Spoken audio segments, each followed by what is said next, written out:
Welcome to Please Me, the award-winning bilingual podcast bringing you bold conversations and big clit energy. I'm Eve, your host, on a journey from trauma to sexual liberation. Join me and my guests as we dive into conversations around orgasm equality, self-love, body positivity, and essential sexual education. Let's reclaim pleasure and close the orgasm gap, one empowering conversation at a time. Last week I had Koby Falks on the show, and this week we continue the conversation with him. Koby is a gay OnlyFans creator and a self-proclaimed bear and bottom. I had so many questions for him, we had to make it a two-part episode. Please enjoy part 2. I'm so thrilled and honored to be nominated for 3 fan favorite awards for the ASN Awards and Latin Podcasting Awards. I'm nominated as Best Educator and Best Educator Website, as well as Favorite Podcast. Please see the show notes to cast your daily vote. I love and appreciate every one of you for your support. Did you know that podcasts rely on listener support to keep bringing you the content you love? For the best way to support the show, join me on Patreon for ad-free listening, early releases, bonus episodes, and exclusive content. Please Me is for mature audiences. Sit back, relax, and surrender to the pleasure of Please Me. So at the moment, really in the gay community, like condoms are a relic. By that, I mean, it is very rare that anyone wants to hook up now and use it wrong. And that is because we now have PrEP, which is a pre-exposure prophylaxis.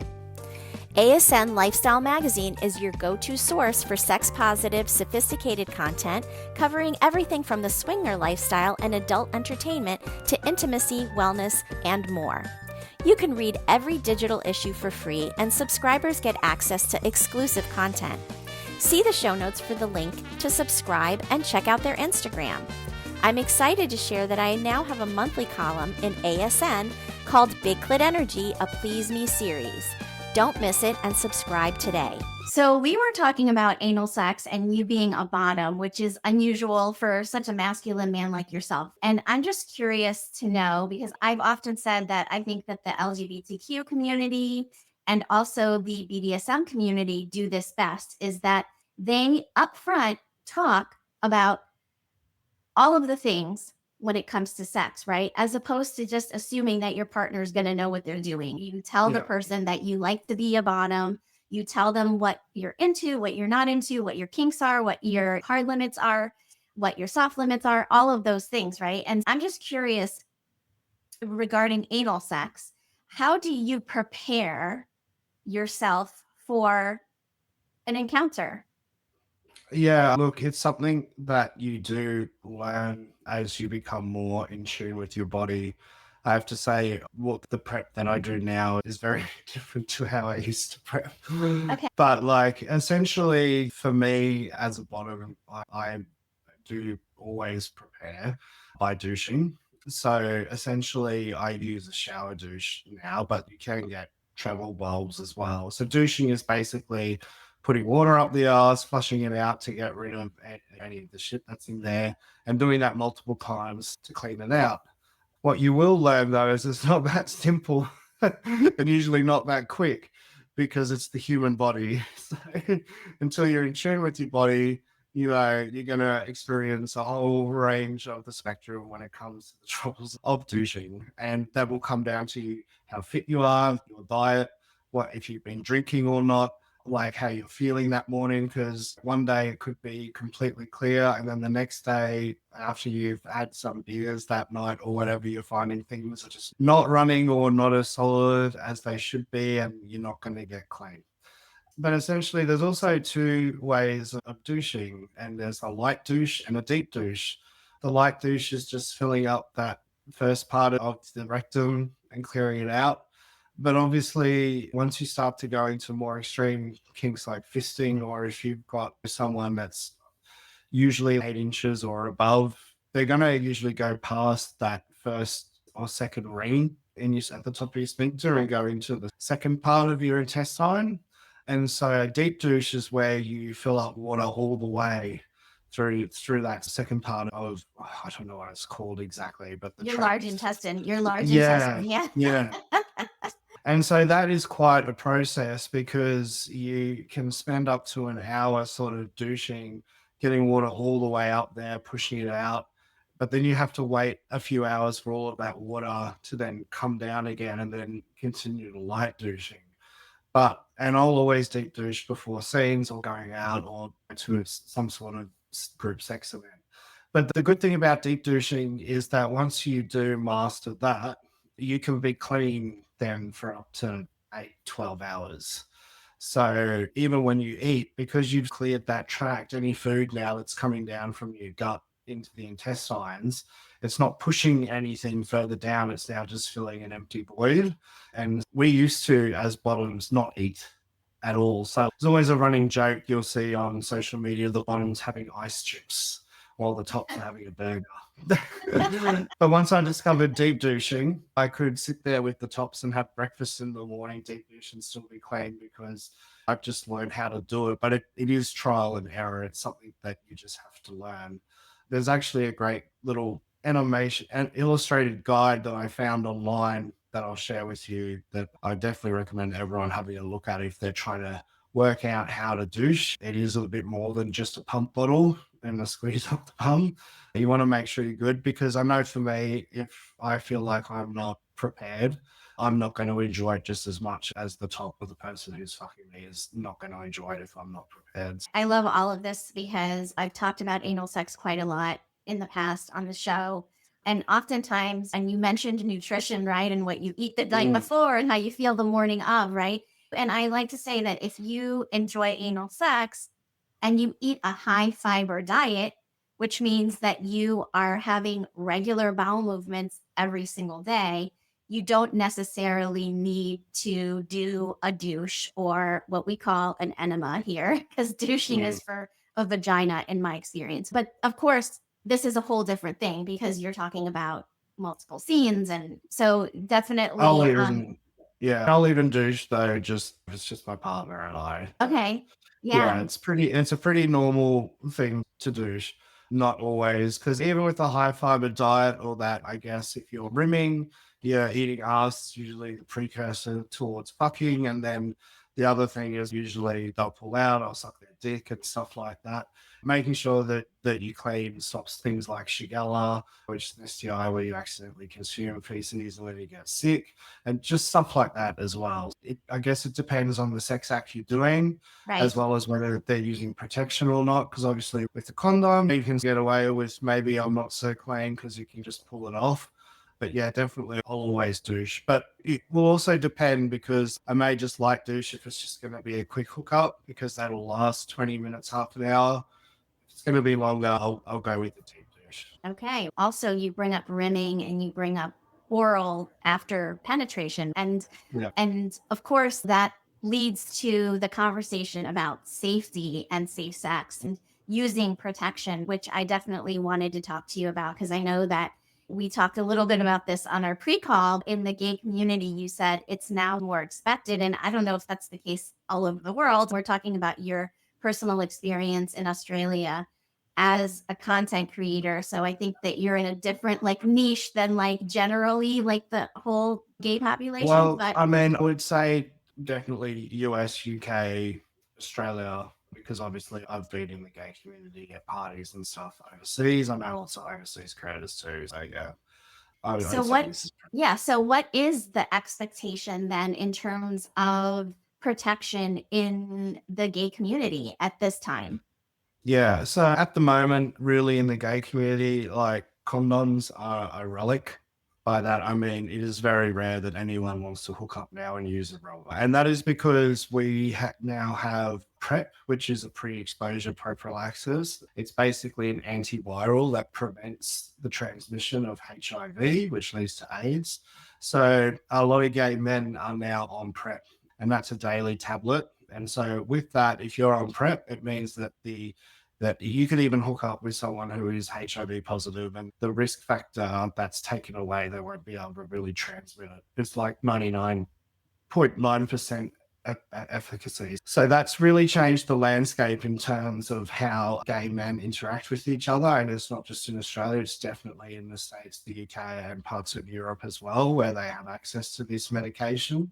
So essentially, it's almost a running joke, like when someone mentions a condom in the gay community, people go, "Oh, what's that?" and they'll laugh about it.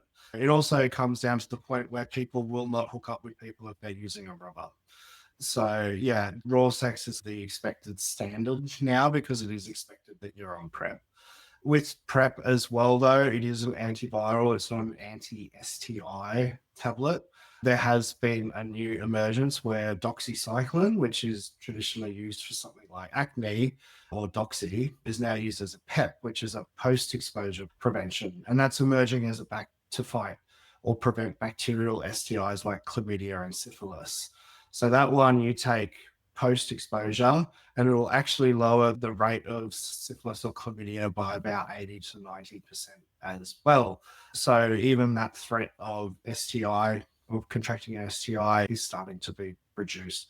The main thing now in the gay community is gonorrhea. So that is the one because for some reason doxy doesn't work against that bacteria, and there isn't a sort of pre or post-exposure treatment for that as of yet.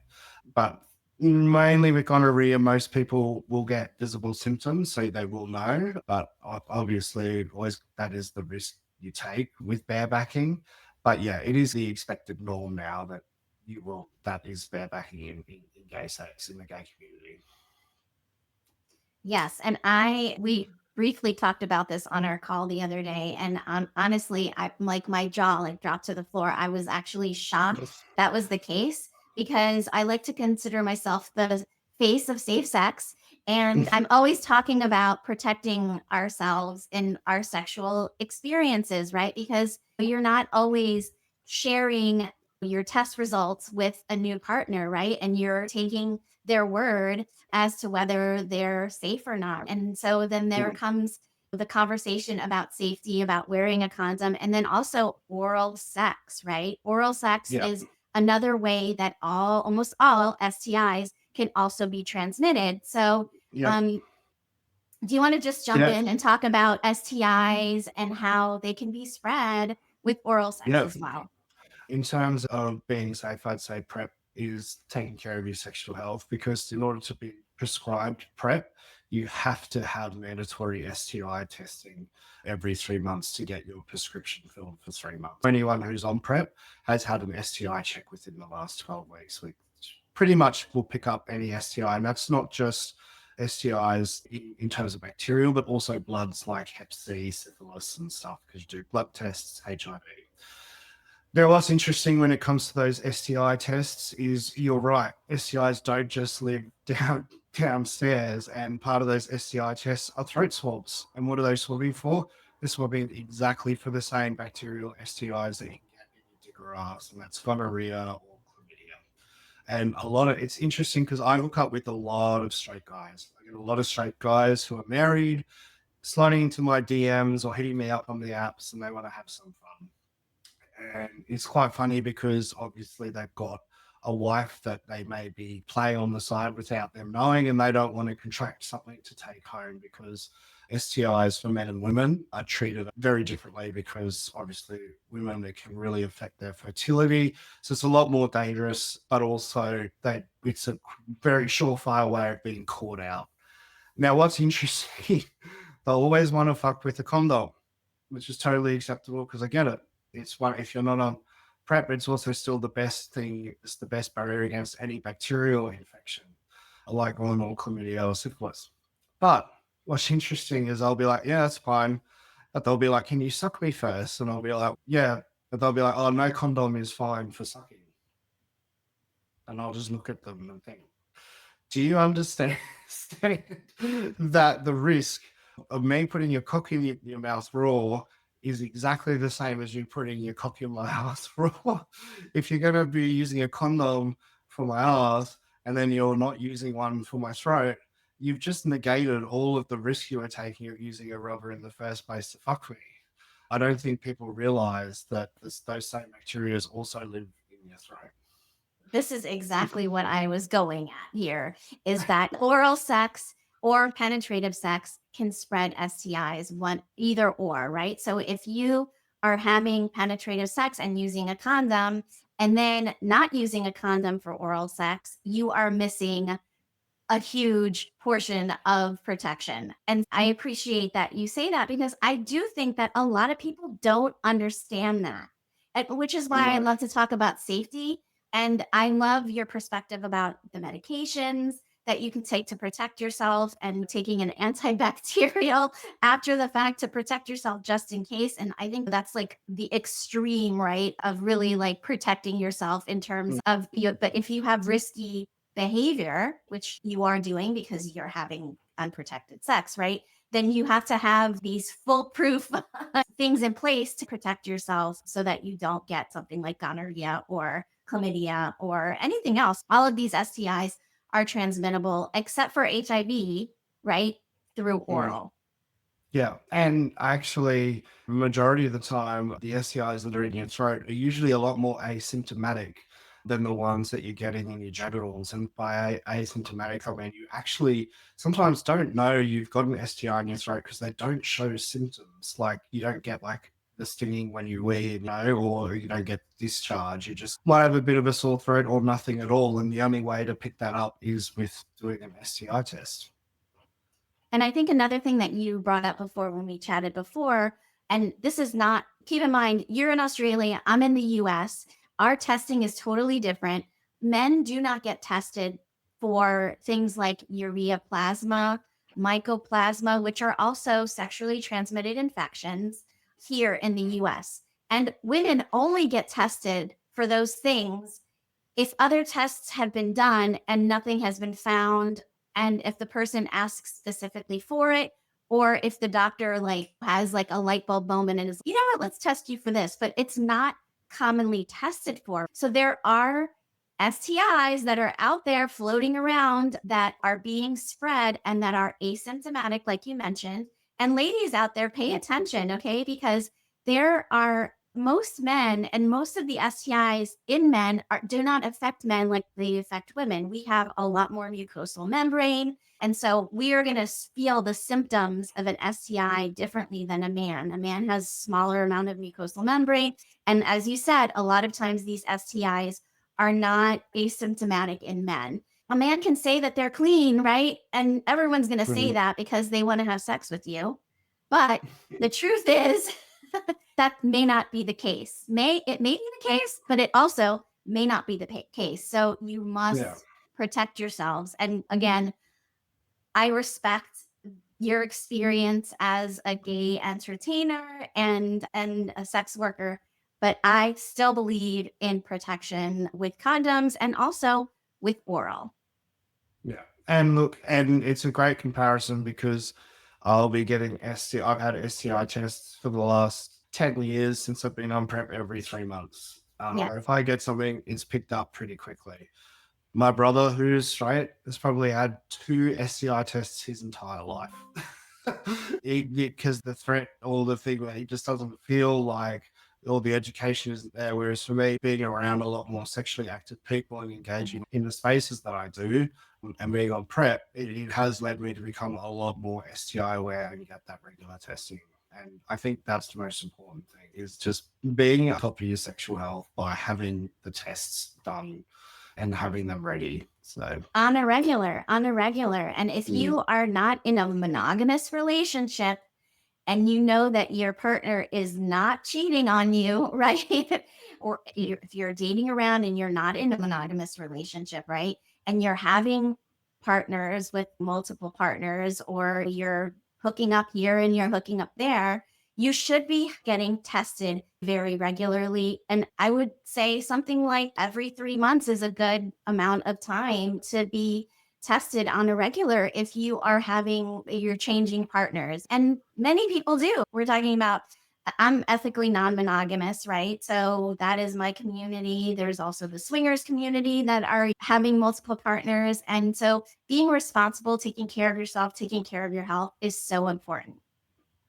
yeah, and even if you're not as involved in kink or the BDSM or group sex scene, but you're still sexually active where you're picking up chicks, I don't know, every Friday with the boys or whatever you're doing.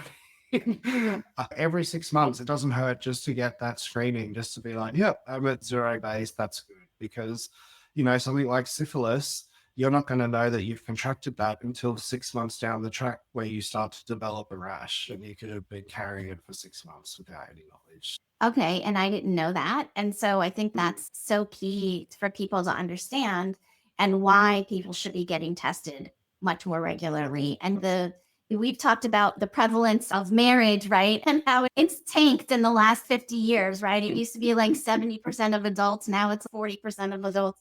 There's many people that are single out there and having a good time. And that is a beautiful thing, but you also have to take care of yourself. And I'm just curious because we didn't talk about this before, but I'm curious about the constant or the continual douching, right? And how that affects your flora in your gut, because if you are constantly cleansing out the good bacteria, it could lead the way to bad bacteria taking over, and that can cause a whole host of problems with your gut health. Do you take a probiotic on a regular, a prebiotic? Like, I'm just, so now we're getting into like very specifics, but I'm just curious because you want But to be it healthy. is a legitimate concern, because like when we are, particularly when we're doing a content shoot over a week, and I am deep douching, I'm not just taking like your rectum and your intestines, they have a lining essentially, then there's a good flora bacterial lining. And when you're douching Right. with water, it is stripping that lining off as well and just exposing the muscle or whatever. And so, yeah, like for me, diet is a big thing where I do stay on top by having a probiotic in the morning. And I will feel sick after a week of constantly douching. Like I will start to feel kind of depleted because I'm not getting, my body isn't holding the nutrition or whatever from the lining, or I'm not doing a natural poo kind of thing because I'm cleaning it out all the time. So yeah, I think it is really important that if you are active, is that you're not just douching all the time for the sake of douching, that you maybe like you do take breaks by a day or two just to let your body catch up and prepare. Having a probiotic, things like Greek yogurt or yogurts that have lots of good bacteria, fiber as well, even fiber supplements, like you can get vitamins and things like that too. Just taking a little bit of care will go a long way to doing nothing. And I think the secret with douching as well is that less is more. Like when you're using water, your water pressure, especially if you're using a douche that's attached to the shower, one of the most common things is the water being too hot.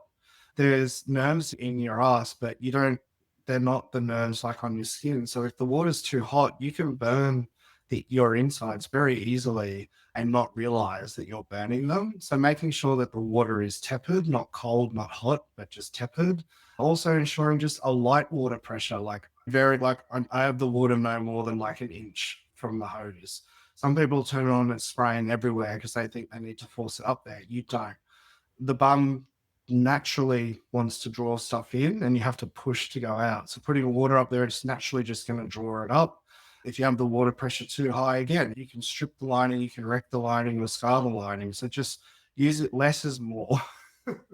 I would say you can always do an extra flush, but if you're being too hard on yourself, then yeah, it can lead to problems. Good points. Good points about technique, right? Because if somebody might be out there listening and going, oh, I want to try that. But those are good points. The skin is different than your skin on your, say, arm or whatever. And the pain receptors are different as well. So you're not going to necessarily feel hot and you don't want to burn yourself internally. Absolutely. And I'm just curious because I know for women this exists, but I don't know if it does for doing like a suppository in the butt, right? So there's suppositories that you can put that have like boric acid in them for women that also have probiotics in them that you can put internally vaginally to populate that flora in your vaginal canal, etc. So is there anything like that you know of? Yeah, I mean, there's actually two things that I'll do, particularly after if I've had like group sex where I've had multiple guys going at me and not holding back, or if I've done a lot of scenes.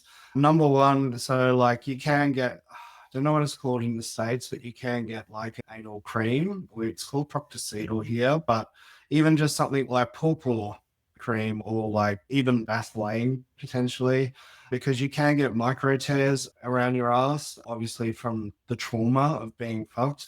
And so just after sex, after you've been clean and every other shower, just apply like a fragrance-free moisturizer like purple cream or proctocetal, which has, I think, some sort of something in it, just to keep that area moist and allow the skin to heal. Because even though it may look fine, it is like micro tears in the skin, which could lead to something, an abscess or anal fissure if bacteria get in there. The second thing I also do is a sitz bath. Now, a sitz bath is where you have warm water, you put some Epsom salts in it, and you sit your butt in it. And what that does is basically the heat from the water and the salts actually promote blood circulation to that area. So it promotes blood circulation to your butt. And that starts a healing process where if there are any, if you do have any sort of internal damage just from too rough, will actually assist in healing. So just doing that for 10, 15 minutes, maybe 2 or 3 times throughout the day after a heavy session can really make a massive difference to help prevent anything like a fistula or anal abscess down the track. Great point for anybody that likes anal sex, right? A sitz bath is a great idea. And also Epsom salt. And if you get one that has magnesium in it, your body absorbs that directly into the skin because your skin, even though it doesn't seem like it, it can absorb anything that you put on it. So sitting in an Epsom salt bath is a great way to help your body to heal itself. And all of this is all encompassing when it comes to sexual health. And so that leads us to our role play here. And I'm excited about our role play. And I get to play a straight guy. So today you get to play. You can pretend that you're bi. Okay, we don't have to go to the other extreme. And I personally am by myself. We're going to talk about us having an encounter, like a sexual encounter, right? And we're going to be talking about safety. Okay, so action. Okay, how are you going?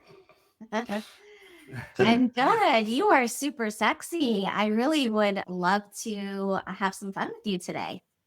Well, I was thinking exactly the same thing. I would love to ram you. Oh my. Oh my. Oh goodness. I'm very forward. I hope you don't mind, but you are extremely gorgeous and I would love to play with you. The only thing is, I do have a bit of a secret. I am actually have a girlfriend at the moment, so I'm playing on the down low. Okay, so in normal circumstances, that would be like a hard no for me right there. So that would be like NC. I'm being honest though, you are exactly my type, and I know you're single because you're here, but like I'm visiting from Australia. Well, welcome to the US, okay? And since this is a role play and we're pretending, I'm gonna pretend that you didn't just say that to me. And because it kind of leads into my point though. Yes, it does. It does. And I have to say, like, when you're talking about ethical non-monogamy, like ethical is like the key word there, right? And so we're talking to our partners about everything that we're doing. And in this circumstance, that is not the case. And you're cheating on your girlfriend with me, right? And so am I okay with that? So let's just pretend that I'm okay with that for this scene, right? And we're going to continue. And so YOLO, you only live once. I'm here. I'm taking a little bit of a risk because I think you're gorgeous. I am curious because you are gorgeous and I would love to see how we can move forward with having some fun together. However, I'm very particular about safety. So I definitely want to use protection. Yeah, because I have a girlfriend. I don't really want to take anything home. I'm happy to use a rubber. But I was just wondering, to help me get hard, do you mind sucking it first? You don't have to use a rubber for that. Yes. Okay. I personally am not okay with that because I think that it's not safe to do oral sex on somebody without a condom if I don't know your history. And we certainly are not in a place right now where we're going to be breaking down and whipping out our blood work. So I would be more comfortable if we didn't do oral at all and just used hands and used lube and no swapping of fluids. In other words, no spit, etc. or we used protection for oral. So using a condom, and then I would be fine to do oral. Yeah, I'm clean now, and I don't think, obviously, I get it if I'm going to fuck you because I don't want to get something. But in terms of, I just need a little bit of assistance to get hard. So maybe even if you just put it in lightly, that'll just help me get hard, and then I can put the rubber straight on and we can have some fun. And again, that's a no for me. And Is that? and scene. Oh my gosh, we could go on and on this, but the bottom line is, people, that oral sex is another avenue of transmitting of STIs. And so that's why we decided to do this particular role play, because I think that this is a very common mistake that people make. And look, I've had conversations exactly like that, where it's been like, oh, just put it in your mouth for a couple of seconds just to help me get hard, and then I can put a rubber on. So those like few seconds in the mouth are going to suddenly not transmit anything just because you asked for a few seconds. No, like the bottom line is STIs can be transmitted from oral sex and penetrative sex. So protect yourself in all areas. And having an STI is like having a cold, right? So it sucks, but many STIs can be treated. There are some that stick with you for a long time or even for life. So obviously thinking about your risk when you're having a sexual encounter with somebody is really important. And I think that this role play was super great to demonstrate that. Thank you. That's fun.